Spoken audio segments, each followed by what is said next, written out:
All right, this is super serious, and so we're not going to make light of this. Lauren Boebert, the radical and repugnant, sanctimonious Republican congresswoman who talks about how Christianity is the one moral path and Christianity needs to be involved in civil government and all these different, how everybody else is a bad parent if they have a trans kid or if they're gay or whatever. Okay, that Lauren Boebert was potentially involved in covering up her own then husband, soon to be ex-husband's alleged child abuse against one of her own kids. There is the story of the facts, and there is the story of Lauren Boebert's, I know with Ron DeSantis, it sounds crazy to use the word, but her sanctimonious pleading about how she is the moral one when she may have been involved in this. So let me tell you what the allegations are. In December, Lauren Boebert's teen son called 911. And the reason that her son called 911 was to report that his dad, Lauren Boebert's husband, was abusing him, that he was, quote, throwing me in the house. The teen sobbed through the 2-minute call, saying he didn't understand why his dad was mad.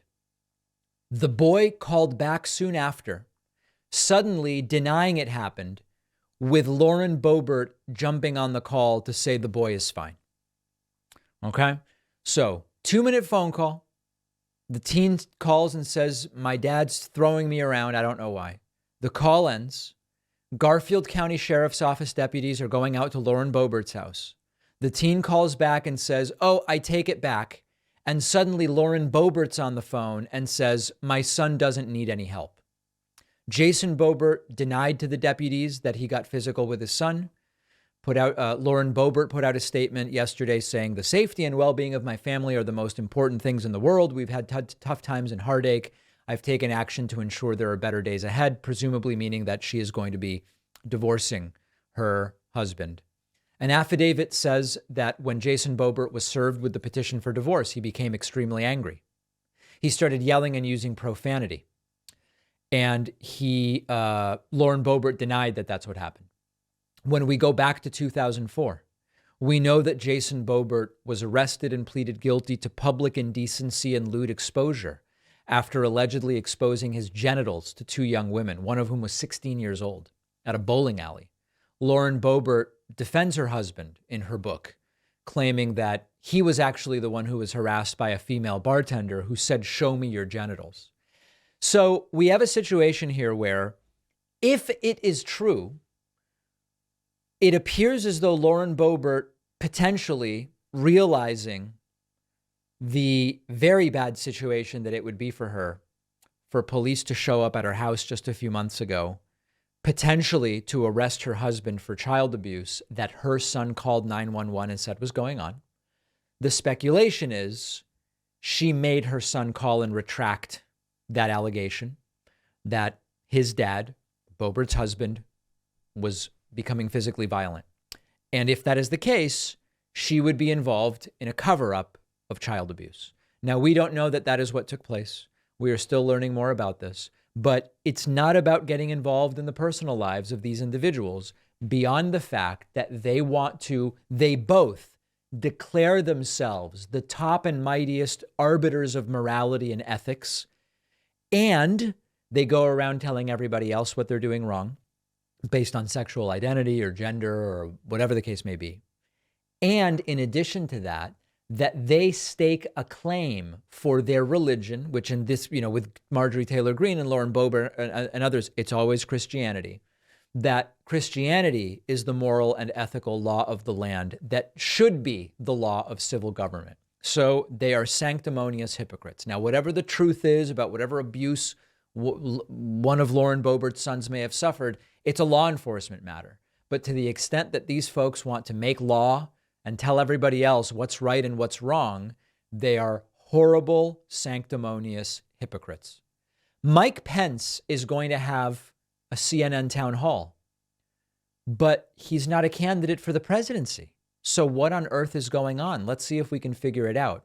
CNN has announced that on June 7th, there will be a Republican presidential town hall with Vice President Mike Pence. What? You're going to do a town hall with a guy who's not a candidate? What on earth is going on? And it even says that Pence is going to take questions from Iowa Republicans and Iowa voters who will be participating in the Republican caucuses. But he hasn't said he's running. Well, there is a KCCI, Yahoo Life, Yahoo News report. We never know who's reporting this. Former Vice President Mike Pence lays the groundwork for a 2024 presidential run in Des Moines. It is increasingly looking like former Vice President Mike Pence is going to be running against the guy he served under, Donald Trump, which is stunning. Now, is it unprecedented? No. There are a couple other examples of vice presidents running against the president they served under. I don't have them in front of me, but if Pence becomes a candidate, we will look at that in more detail. If you thought that this primary was going to get ugly with the entrance of Ron DeSantis against Donald Trump, and it is already getting very ugly because of that, just you wait until Mike Pence gets in. Now, interestingly, Mike Pence is in third place right now. Right now, the Trump decline since the DeSantis announcement continues. The DeSantis bump since the announcement continues. Trump down to 54, DeSantis up to 21. But Mike Pence is basically tied with Nikki Haley just under 5%. Now, does Mike Pence really have a shot at becoming the Republican nominee? I don't believe so. But to the extent that Trump gets triggered by so-called disloyalty, you can imagine no more disloyal action from your own former vice president than that vice president saying, I actually think I would be so much better for the country than you, even though I served alongside you, that I am going to run against you. So this is going to be, listen, the town hall is going to be Mike Pence not exactly electrifying the crowd. Mike Pence lacking charisma almost as acutely as Ron DeSantis. And the event itself is not really something that I'm super interested in. But the fact that it's sort of an event for a presidential candidate, even though he's not actually a presidential candidate, really points to a fascinating situation that we will be following extraordinarily closely. That's June 7th. Mike Pence, I guess, looking like he's going to run against Trump. Just wait till you see Trump fly off the handle. Major news from the MAGA riots. Stewart Rhodes, the founder of the right-wing Oath Keepers group, has been sentenced to 18 years in prison for his role in seditious conspiracy surrounding the January 6th MAGA riots. This is a serious sentence.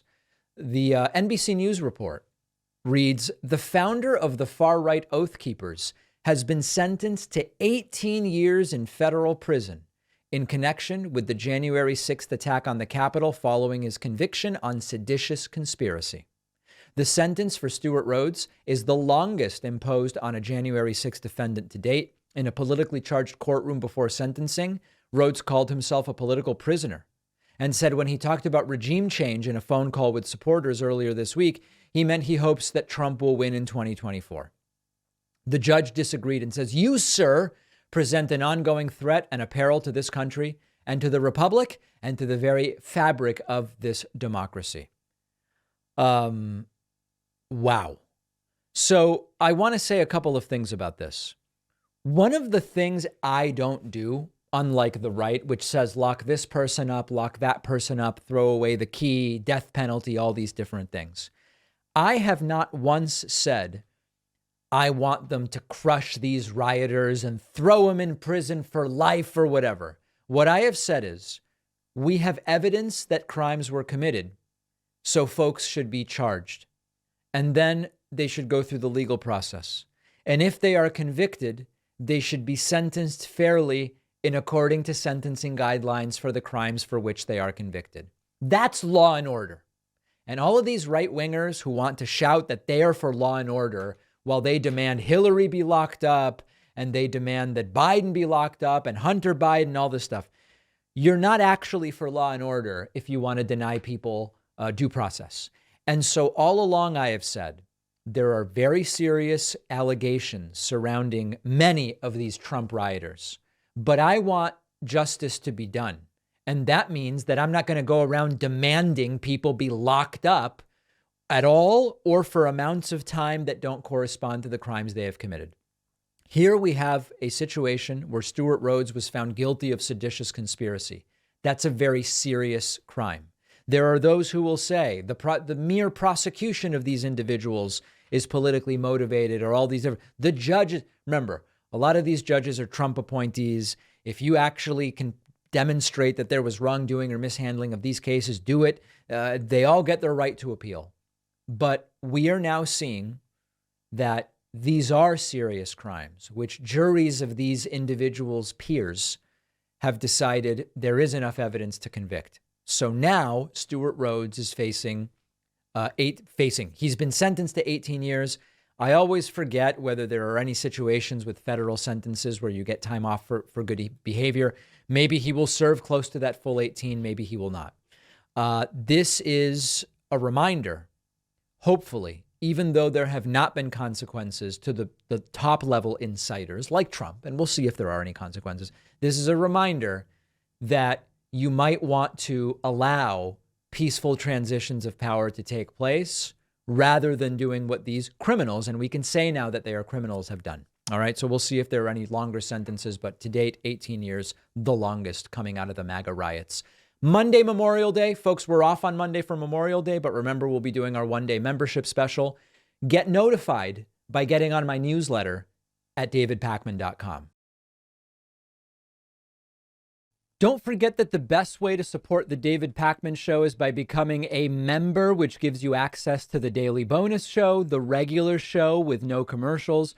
You also get access to our entire archive of every episode dating back a really long time, and plenty of other awesome membership perks. Go to joinpakman.com, joinpakman.com. The David Pakman Show is an audience, meaning you, funded program. We depend on the support of viewers and listeners, whether you listen to the podcast or watch us on YouTube or TikTok or wherever the case may be, to sign up for membership at joinpakman.com. It's an incredible thing. You can do so using the coupon code 24startsnow, and we are really in the thick of it, as many of you know. You can also instead wait until Monday, this Monday, Memorial Day, get on my newsletter at davidpakman.com, and Monday you'll get an email telling you how to sign up at an even more outrageous discount. Let's go to everyone's favorite or least favorite part of the week. Nobody is in the middle on these hearing from the audience segments. People either love it or they hate it, and they threaten to leave all the time. I want to hear from some of the most important people to us, the viewers, because otherwise I'm a guy in a room with a microphone and some lights, and it would be really sad. We take calls on Fridays via Discord. You can find the Discord at davidpakman.com/Discord. Let's start today with Mark from San Antonio, Texas. Mark, welcome to the program. What can I do for you today? Am I unmuted? You are unmuted and coming through loud and clear, sir.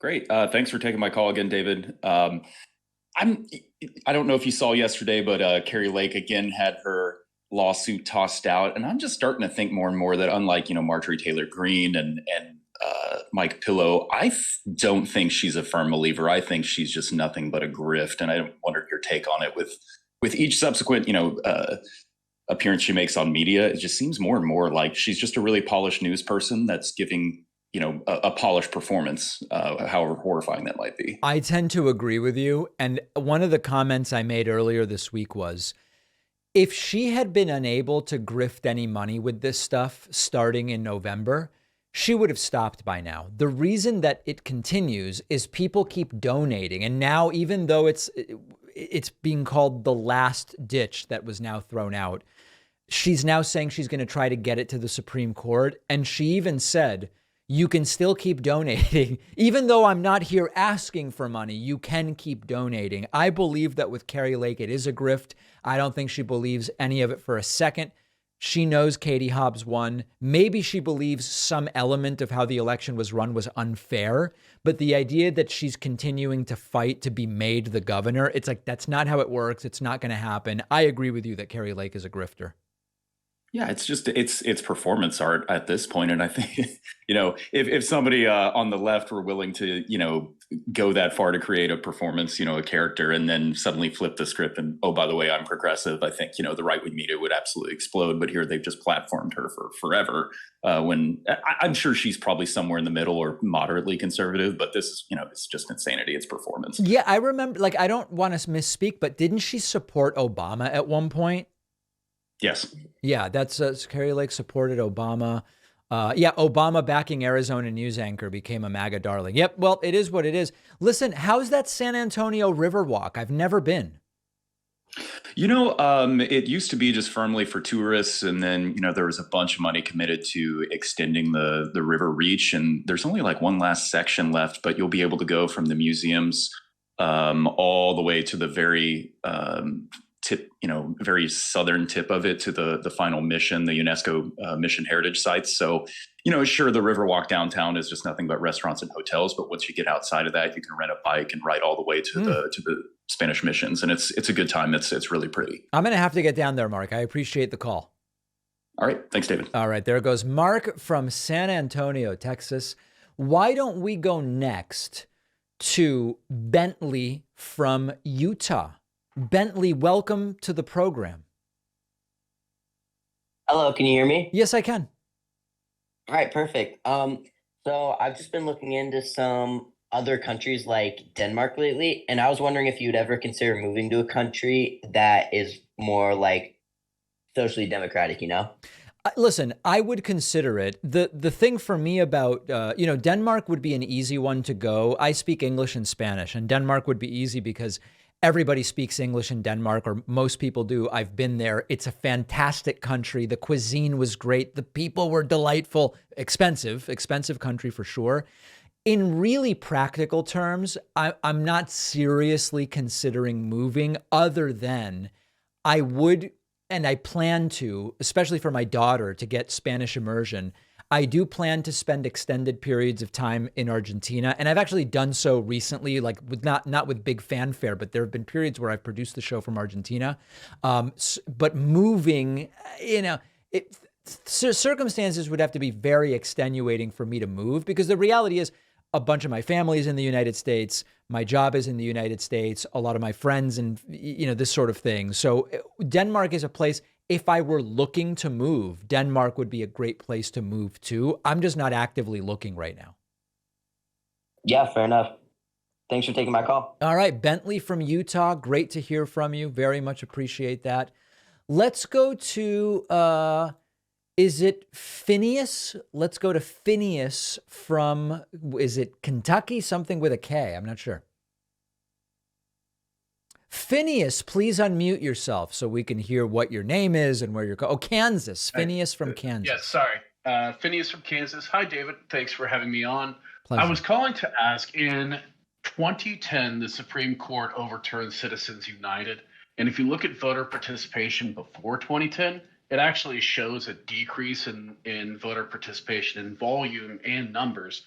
And ever since then, we've seen a growth in these numbers. I was just wondering if you believe that, as opposed to supporting a party, the increased spending in elections has merely just increased voter participation, which could potentially backbite against Republicans and have an advantage for Democrats. Well, hold on a second. You said in 2010 the Supreme Court overturned Citizens United. The phrasing is relevant here, because my understanding is, Oh, I'm sorry. Not in 2010, but the Supreme Court. Okay.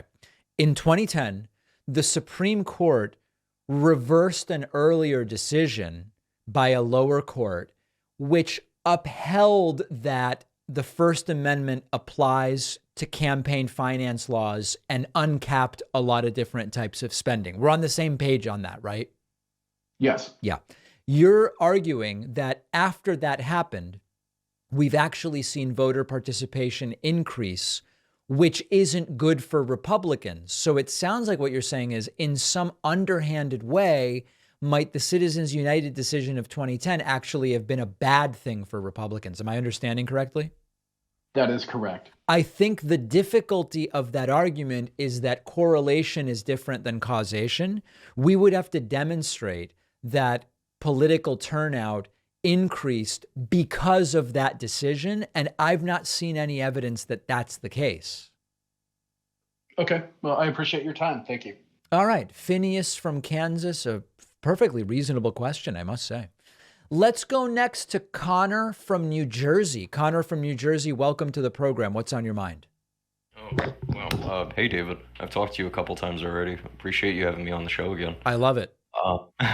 So I remember I called you a while back. I saw the video you did where we did like a snippet of our conversation where I really didn't elaborate on what I was going on about with me coming from a conservative space. But again, last time was for me to say thank you for what you do. And, you know, I really find you inspiring. But let's move on from that. Please. Let's try to address like where I'm coming from in like this weird mix where I see myself as like socially conservative and politically progressive, right? Mm-hmm. So I explained to you that like I'm for gay marriage. I support the idea of LGBT rights, and you know that we should be able to see humans as humans and not say like, oh, you're living a delusion. People should be able to at least live their lives to the fullest capabilities. So where I think that I might lean more towards like a more right-leaning take is I'm for a free market to a degree, right? I like the idea of small businesses being able to freely compete amongst one another, but where I might be more progressive is where it comes to corporations. I feel like for them to operate in a free market leads to small businesses not being able to operate freely as they would want to be. And my issue with corporations operating freely is they have a tendency to smush any ability for small businesses to really freely operate. And my argument for this is like, let's say you had this small mom and pop shop. Those shops went away when something like Walmart came in, which had much further stock, had the ability to outcompete in terms of products that they could sell. They had a much larger net worth than these small businesses. And a lot of them would end up being bought up because they just would receive the money and be like, well, why am I going to continue to struggle against Walmart if I'm getting this money? I just, Connor, I'm not sure I really understand. So you're saying on the one hand, let me see if I can understand the positions you've outlined. You told me you're left wing on gay marriage and you are progressive on corporations to the extent that larger companies scoop up or put out of business mom and pops, but you're generally speaking for a free market and low business regulation, which makes you economically right wing. Am I understanding the positions correctly? Yeah, so I want the smaller businesses to be able to operate more freely, but I think larger corporations should be regulated to prevent them from corporate monopolies, being able to do things like abuse offshore workers. I mean, a fine example would be in the technological industries. We use, in the US, I've learned, it's not the same case for other countries like Germany, but in the US, there's a lot of slave labor that takes place outside of the United States. Yeah. The Congo would be a great example of that. And my whole point is more regulation, I think, needs to be accomplished in order for things like that to not be allowed of US corporations. Yeah. So, I mean, it's really not I'll give you two answers. In what you're telling me, there is a bit of a contradiction in the sense that you're sort of espousing different views about your expectations of government depending on which issue we're talking about. Like, for example, you support LGBT rights, but you're against governments regulating businesses that might discriminate against LGBT people. But hold on. I'm not saying you said that, Connor. Yeah. I'm just saying that's a way in which there might be a contradiction. But let me zoom out to the bigger picture. In my view, saying that as a corporation, once you've reached a certain size, there might be additional regulations placed on you. I agree with that. And I think that right now that's a fundamentally left-wing economic perspective. And I don't claim to be educated on this stuff, but I was trying to explain, like, you know, I'm still for small businesses being able to do what they want, but in a more progressive stance, I don't think corporations should be able to do what they want. And by corporations, you mean large corporations, right? Because small businesses might also be a corporation. Yeah. Corporate monopolies, I think, is what I'm really trying to get at, is corporations that are so clearly that sounds relatively left wing to me. I mean, I'm not hearing anything definitively right wing in there. Well, again, I like capitalism. I'm not someone that thinks that capitalism is inherently evil. Yeah, I just do remember enjoy the idea social that democracy, which is the economic model of Denmark and Sweden and other Northern European countries. It's a form of capitalism. It's well-regulated capitalism. I'm aware of that. There's like there's social democrats, and then there's democratic socialists. Yeah. Socialists who would want a capitalist society to become socialist inevitably would be democratic socialists. So I guess in that sense, I'm for social programs. Yeah. No, listen, Connor, So- you're sounding pretty, at least in 2023 for the United States standard. You're sounding at minimum center left, and always good to hear how things are going politically for you. Cool. Nice talking to you, David. All right, there goes Connor from Jersey, sounding less and less like a Republican every time we talk. Why don't we go next to Smith from Phoenix? Smith from Phoenix, welcome to the program. Please unmute yourself. What's on your mind today? Hello. So with Ron DeSantis seemingly joining in the race later today officially, and he's doing it with fanfare with Elon Musk, I've been thinking about why Elon is wanting to do this with DeSantis. And what I'm thinking, and let me know what you think about this, Elon wants to do this to basically incentivize Trump to come back onto his platform and basically have a Twitter war between DeSantis and Trump on his platform.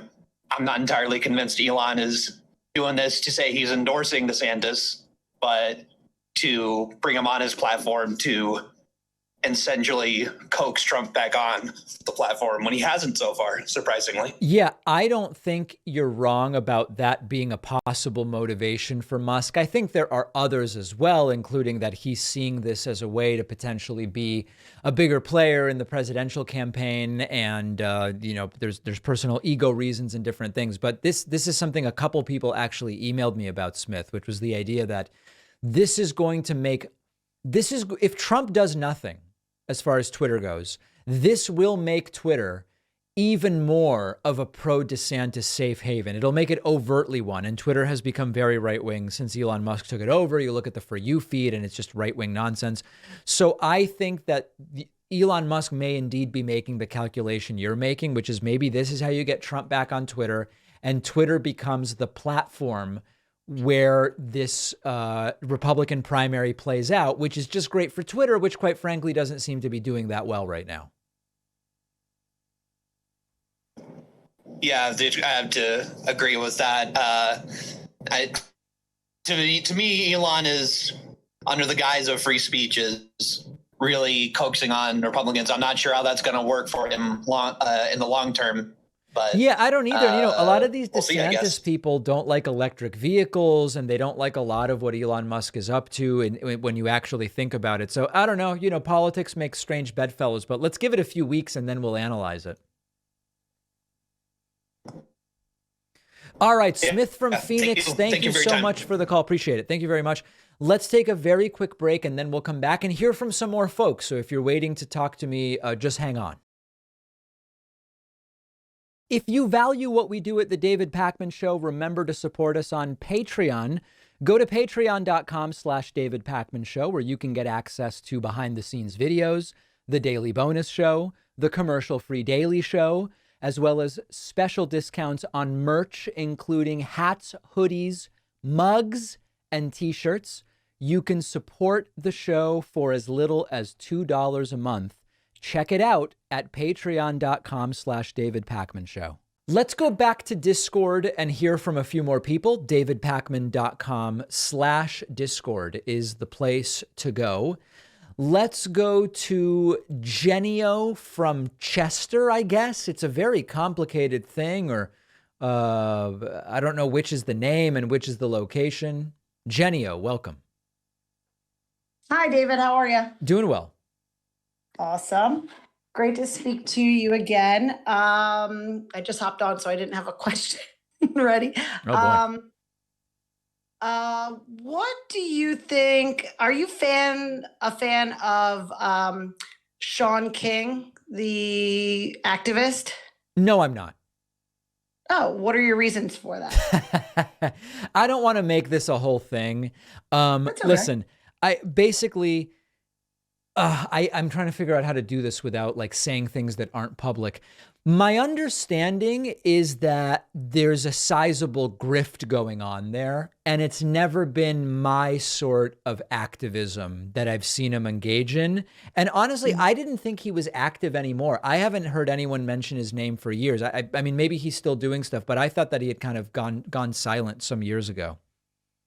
Oh, okay. Right. Yeah, he's on Instagram, and I don't think he's as big as he was, but yeah, that was my question for today. Thank you so much. Love your show. All right, there goes Genio. Hopefully that doesn't get me into any trouble. Who the hell knows these days? Anything can get you into trouble. Why don't we go next to John from Salt Lake City, Utah, the center of the Church of Latter-day Saints. John, welcome to the program. What's on your mind today? Yeah, so I just have one question. What do you think of the recent news that apparently some Russian partisans invaded Russian city of Belgrade? Do you Didn't think see like that. possibly there could have been like our special forces in there, or maybe encouraging them, training them, something like that? I have not heard of that at all. I'm going to have to research that. When did this happen? This was like, I think it was yesterday or the day before. Jeez. No, I haven't seen that yet. And so the idea is that it may not be what it actually appears to be? Yeah, so what I'm thinking is maybe they got training from like NATO forces in order to do something like that, or like they're like directly involved in a way. You get what I'm saying? That's interesting. So what I'm reading is it seems Russia has not invaded, but rather Belgorod, the Russian border region, was attacked by an armed group crossing from Ukraine. There's a couple sources saying that. Russia accused Ukraine of being responsible. Ukraine denied it and said the attackers were Russian citizens from paramilitary groups that oppose Putin. It seems we really don't know right now what the truth is. That's what I'm gathering, John. Because from what the pictures that I've seen, it looks like it could have been equipment that we donated. I saw a couple Humvees in there. Yeah, listen, that's so speculative. I just don't know. I would be cautious about making any definitive statements right now. You know, I mean, I don't want to really like hop on one bandwagon or the other. I just want to like see a little bit more details. You know what I'm saying? Yeah. I want to know the truth of what happened. From what I'm seeing, I'm looking at 5 sources and they don't agree on what happened right now. Yeah. All right. Thank you very much. All right. Appreciate it. Yeah, we're going to have to look more into that. Maybe by next week we'll have more information, but that's quite a wild situation. Let's go to Brett from Chicago. Brett, welcome to the program. What's on your mind today? Hey, David, can you hear me? Yes, I can. Yeah, I'm glad to report from a winning part of the country in a few different ways. I mean, we just got the most progressive mayor in history elected here. True. And I'm also originally from Minnesota, and a lot of great things. I don't know if you've been hearing about that. A lot of great things have been coming out of like the Minnesota legislature recently. I heard some. We covered one story. Yeah, I mean, so you're feeling good about the part of the country you're in, it sounds like. Yeah. Honestly, I'm a member of the local YDSA here, you know, the Democratic Socialists of America, and we were pretty excited. We didn't endorse Brandon Johnson directly because he's not like a socialist, but pretty heavily, I think he got support from our sector. A lot of activity going out and doing work on the ground, canvassing, talking to people at polling stations and that sort of thing. So Brett, as an actual Democratic Socialist yourself, I'm curious, do you align with the socialist perspective of socializing ownership of businesses? Like, is that something businesses should be required to do by government? I'm definitely on the, I guess you'd call it the more conservative side of the Democratic Socialists. It's a pretty big tent party. As far as like current, like practical boots on the ground activism, like what we're what we are advocating for isn't like, you know, isn't normally that extreme, like turning all businesses into co-ops immediately through an executive order. I mean, a lot of people, again, in the organization would disagree with me on that. Yeah. No, I'm just asking you, like, what would be your biggest socialist belief, would you say? Yeah, I would say that, like, I would be in favor of things as extreme as probably like breaking up large corporations, making more things like publicly owned, like deprivatizing like infrastructure, things like that. I mean, like start with like the big things where it seems very reasonable that you and I would probably agree on, like public transport or things that like other countries socialize well. Yeah. And then I would just probably keep moving forward on that until it stops being effective. But I feel are like you it would sure continue you're a being effective. socialist? That's interesting. It's not. I mean, it sounds like you're more of like a social democrat, which is a form of capitalism. Yeah. I mean, in the midterm, it seems to be that way. But like, I would like having the means of production being socialized, being owned, like large industries being collectively owned. That seems like a good thing to me. It's just how we get there. Like social democracy. Like I'm an electoralist. I'm a slow, gradual movement. So in the short to medium term, I do look effectively like a social democrat. So your view is sort of like that espoused by Ian VAUSH, the streamer, where he says in the immediate, really, socialists and social democrats probably would agree on the same policies. It's just that if they were achieved, then the socialists would want to go further.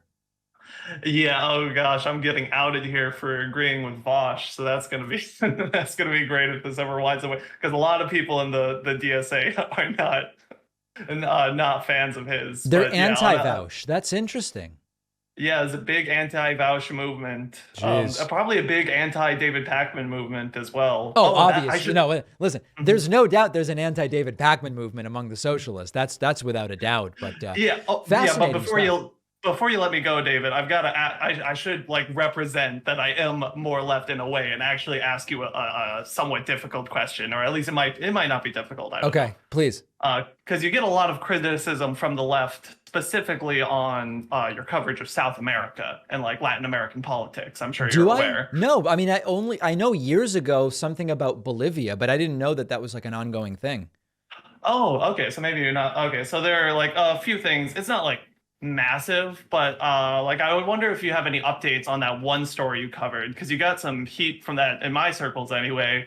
When you covered I believe it was in Argentina, there was an assassination attempt, and the way you presented it was you were like very suspicious of it, and like kind of suggesting that it may have been something like a false flag, or like that it wasn't a real assassination attempt, and this was pretty like immediate after the event. I think I mean that was a while ago. I don't know if I didn't speak clearly or if maybe you're misremembering it or I am, but it was more the idea that that sort of hijinks is the stuff I wouldn't put past Christina, but I was very, very clear that it was not something I was asserting took place, or I mean I was super clear that it's merely speculative and that there are people wondering about it, but that it was such an, offhanded thing. I wasn't putting a lot of stock in it. I wasn't trying to convince anyone of that. I mean, no, it was just it's just casual conversation.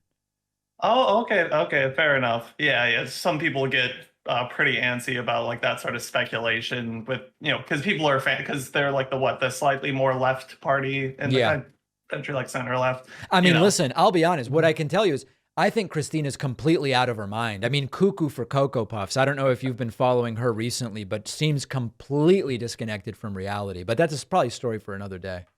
Okay, sure enough. Well, thank you very much for having me on, David. All right, Brett from Chicago, worried about agreeing with Ian VAUSH. Hopefully he doesn't get in trouble. Why don't we speak next? Just because we're doing it and we have time, let's speak to Michael from New Jersey. Michael from New Jersey, welcome to the David Pakman Show. What's on your mind today?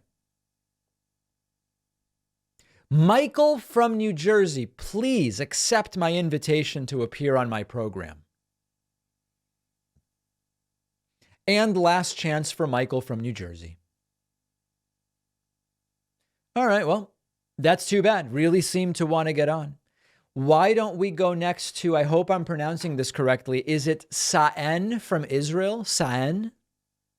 It's Sean. Thanks for having me. Oh, it's Sean. Wow, I've never seen Sean spelled that way. Yeah, my mom, she's Irish, so that's how this spelled. Love it. All right, well, what's going on?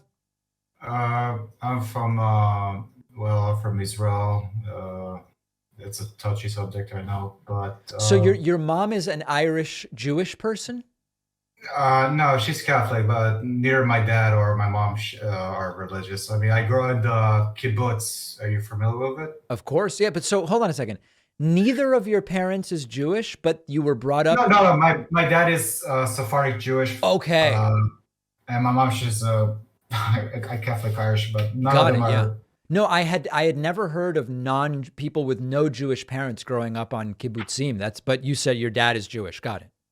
Yeah, I mean, well, she was a volunteer in the kibbutz, so that's how they met. But Got it. so yeah, other than that, I thought maybe if there's a such thing, because I know there's a commune in the U.S. and it's usually it has this bad stigma because most of the time in U.S. it's like for bad reasons. But I thought but the kibbutz, it's like one of the great example that actually worked for us really well. Actually, if it gets implement some elements of that and kind of or improve it in some ways, because yeah, kibbutzim are interesting, and they're often used as case studies for, look, this is an example of a pseudo-socialized commune-type community that really works well. I think there are a couple of things, Sean, that are often said in response to that. One is, do you know, what's the largest kibbutz? How many people are part of the largest kibbutz?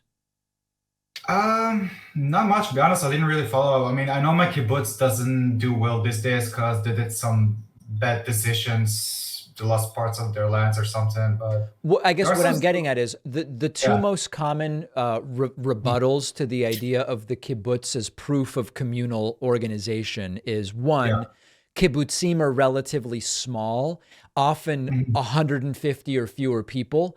And even with the bigger ones, which maybe are in the 500s, I think, that you're really getting to the upper reaches of when that sort of organization makes sense. And so a lot of times people say, sure, do it with 15,000 people and you'll see it no longer makes sense, which of course isn't really the point of the kibbutz. That's one thing that's often said. The other thing that's often said is, it's a bit of a cop-out to look at the kibbutz as the proof of the commune living because it doesn't stand on its own. It exists within the state of Israel and all of the benefits and infrastructure that the state of Israel provides. So it's not really a good example of self-sufficiency. The counter to that counter would be, actually, a lot of these kibbutzim are quite self-sufficient. So it's a conversation that takes place. I think both sides have interesting perspectives.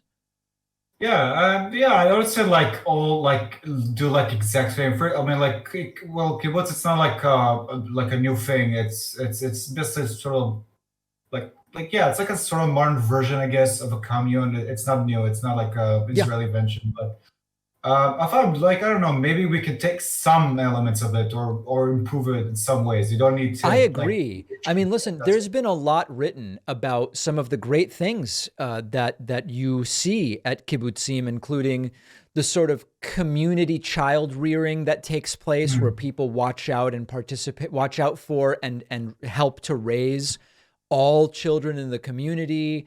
The safety. There's a lot of things I think that are interesting, regardless of your views on socialism or capitalism or whatever. I mean, I guess that's why I'm more in the socialism vibe. I mean, because I'm more familiar with it. If that makes sense. Yeah. I mean, the kibbutz I was growing was not religious. Like they sell hams and all that shit. So it's like. All right. And remember, every time you swear, our producer has to bleep it. So let's try not to do that. Sean, listen, it all sounds incredible. I really do appreciate you calling in today. All right. Have a nice day. All right. There goes Sean from Israel. We almost squeaked through today with no bleeps, but Sean got us. He really did. All right, everybody. That's going to do it for today. We will take calls again. And I hope you are one of the next people I speak to. Follow us on social media, interact with the David Pakman Show community, see exclusive content, see when we're taking calls live, and stay up to date on other big show announcements. We post daily. Find us on Reddit, Twitter, Instagram, Facebook, Discord, and TikTok. All right, we're going to look at what many of you wrote in over the last week. We're going to start with something that is scary too much. Is it too much to call this scary? This is where we are right now. Ray Wright commented on YouTube, I, as well as every other MAGA fan, will never vote for anyone else but for the true president, Donald Trump. He could be behind bars, and we will still vote for him. Trump is the only one that we can trust right now. This is a cult. We know that this is a cult. We've spoken to cult experts. We've spoken to conspiracy experts. We've spoken about brainwashing. Every expert looks this up and down and says, yes, this is a cult. But we also have to deal with the political reality on the ground. And so when we see, Tim Scott announced that he's running. Tim Scott is somehow going to win a Republican primary over Trump. Give me a break. Ron DeSantis is trying to be like Trump, but be different than Trump. One aspect of why these guys don't really have a shot is because of them. The other aspect of why they don't have a shot is because of people like Ray Wright. Trump has assembled a cult of personality around him that is unlike, and listen, I never like to say we've never seen it in history. No, they're overt cult leaders and they have cult followers. That's not new. But in the modern American political era, there has never been a cult around an elected official in the United States the way we see around Donald Trump. So when Ray Wright says this stuff, the true president is Trump. He could be behind bars and I'll vote for him. Believe them, because they're telling us the truth. And the question for us is, how do we ensure that Trump doesn't get another 4 years? The answer is quite simple, but making it happen is another question. Let's look at some other messages that came in. The Teen Gunsmith said, oh boy, on YouTube, don't ban books in schools except for heavy violence or sexual items like gender queer, for example. Now, every time I see stuff like this, I'm of two minds. On the one hand, the Bible has to be banned based on this, right? I mean, there's no way to follow this guideline, heavy violence and sexual items. You must ban the Bible from school if you actually are going to be serious about that. But then I'm also reminded that when you look at what materials have been banned from schools, it's often just a completely unremarkable novel, the coming to age novel, where the main character or the author happen to be LGBT. Ban it. Okay? And so, yes, they're hypocrites because the Bible is fine, but also their standards are extraordinarily pathetic. And it shows such a lack of tolerance for anything other than what they, I guess, now pretend school kids need, which is stories by heterosexual writers about how great America is. That seems to be the epitome of what they want. They truly can't handle any other ideas, any other identities, any other sort of content. They are the very snowflakes they claim that the left actually is. Caddy Lover says, name one law that has been passed that censors, that's not the right version of censors, that censors the thing you are claiming. If you are referring to limiting teachers from discussing topics like gender, sexual orientation, or the making up of multiple pronouns with children in 1 AR second or third grade, I would ask, how are you okay with it? I don't even know what this person is asking. It's clear they don't like the left-wing perspective and they favor the Don't Say Gay bill. But what I really need people to understand is when they talk about parents' rights and being heard at school board meetings and blah, blah, blah, all this different stuff, this is the type of commentary they want to hear at school board meetings. They want to turn the school board meeting into a veritable circus sideshow with stuff like this. And that's exactly what they did during the pandemic era with the masks and at other times. And if they were to be in control, that's who would be in charge. That should scare every single one of us. A Florida son says, say what you want about his personality, him being DeSantis.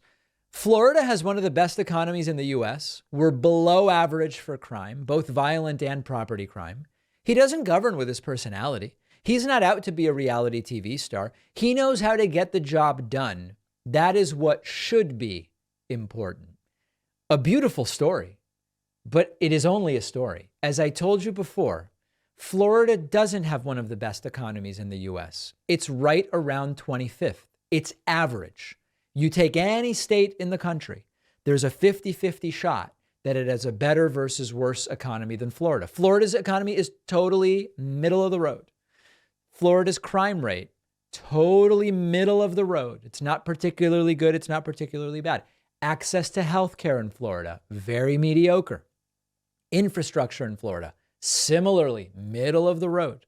And so the story of this Florida success that DeSantis is touring the country talking about, if it's examined even at all, it immediately becomes clear Florida is right in the middle, not a particularly successful state, not a particularly unsuccessful state. And then the question becomes whether we think that that record is worthy of a presidential candidate. Republicans will have to answer that question first. They can decide, are we impressed by the Florida record of DeSantis enough to make him the nominee instead of Donald Trump? Non-Quack wrote in and said, let me ask a question.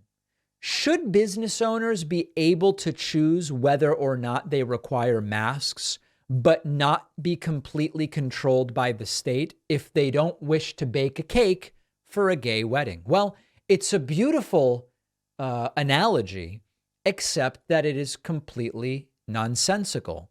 When in the United States, we talked about protected classes of people, in some states, LGBT identity, gender identity, sexual orientation is a protected class. If indeed LGBT is a protected class, then discriminating against someone on that basis would be against the law. Whereas saying we have a policy here where you've got to wear shoes or you've got to wear a mask or whatever would be a completely different category. Now, I'm not an unreasonable person. If what individuals are saying is there should be no protected classes and everybody should be allowed to do whatever they want and say, we don't want black people in this store, we don't allow Jewish customers here, or whatever. If that's the world that you want to see, well, take that position or take the position that is on the opposite of that. But don't make this false analogy because we have something called protected classes. You might not like that, but it is the reality. And thus it makes the mask versus gay wedding cake question a completely irrelevant question under the law. Now, if you want the law changed, by all means, go and advocate for that. Lynette posted on Facebook, if DeSantis was smart, he would wait and run in 2028, but he's too greedy and narcissistic to play the long game. And we all know that he's not too smart. I've talked about this before. On the one hand, I don't see a path for DeSantis to get to 50% support in the Republican primary, which he needs to be the nominee. So one view would be, dude, Trump's already got 55, 60%. You can't win. Just wait it out. Run in 2028. The counterpoint to that, and I understand this, is most governors aren't polling 20% in the Republican primary. It's true. Most senators aren't polling 20% in the Republican primary. So if you're Ron DeSantis, it could be difficult to look at that polling and say 20% before I even announce I'm going to wait 4 years. It's very difficult to do that. It's sort of like in poker when you flopped high pair and you know you should probably fold, but you just can't quite get away from it. You want to see it through and see how you do, even if it cripples your ability to run again in the future. I think Lynette makes a good point, and I also see why DeSantis would not be motivated by that. Okay, a bunch of commentary about the Christopher Key urine drinking interview. Baron Steuben posted, "This was an incredibly insightful interview into how trauma can affect the cognition of otherwise reasonable individuals. I appreciate David's thoughtful handling of this interview and not allowing it to descend into a farce, despite the outrageous statements made by Christopher. It's important to understand why these individuals think like this in order to treat and prevent such delusions." Agree 100%. We really learned a lot about the sad reality of how Christopher Key ended up allegedly drinking and injecting urine. I will mention, I don't know that he was really drinking urine. I don't know that he really injects urine. And people wrote to me and said, do we really have proof that he's actually drinking urine and not apple juice? And the answer is we really don't. We're taking him at his word. Not necessarily the type of guy you want to take at his word, but okay. A worker bee from Wisconsin says, "I wish the media would report gun injuries over deaths to get a better picture of the damage done by mass shootings." And this is an interesting point, which says, for example, the 2017 Las Vegas shooting had 60 deaths, but over 400 gunshot injuries, with an additional 450 injuries from fleeing danger. How many of those 400 wounded victims are permanently disabled or worse now? It would be nice to turn the narrative away from strictly mortality and include serious injury as well. Just reporting death seems to minimize the carnage for the benefit of the gun lobby. I believe that this is a good point, and I'm going to make an effort to say killed and injured as well. We don't always have completely accurate data on that, but I think that that is a good point, and we shouldn't understate. I mean, you know, if 6 people die, but 80 are also in hospitals, some in critical condition, some serious, etc., that is 100% part of the damage done by these mass shooters. And we shouldn't ignore that. So I'll try to do a better job. Email info@davidpakman.com if you have something to say. We will have a fantastic bonus show for you today. We are off Monday, Memorial Day, but it is the day of our huge membership special. If you are interested in becoming a member, if you might want to become a member and get all of the great member benefits we offer, this Monday, Memorial Day, we'll be sending out an email in the morning, maybe 10 a.m., seems like a good time, Eastern, and it'll contain a coupon code and instructions for signing up for a membership at a comical discount. To be notified, get on my mailing list at davidpakman.com.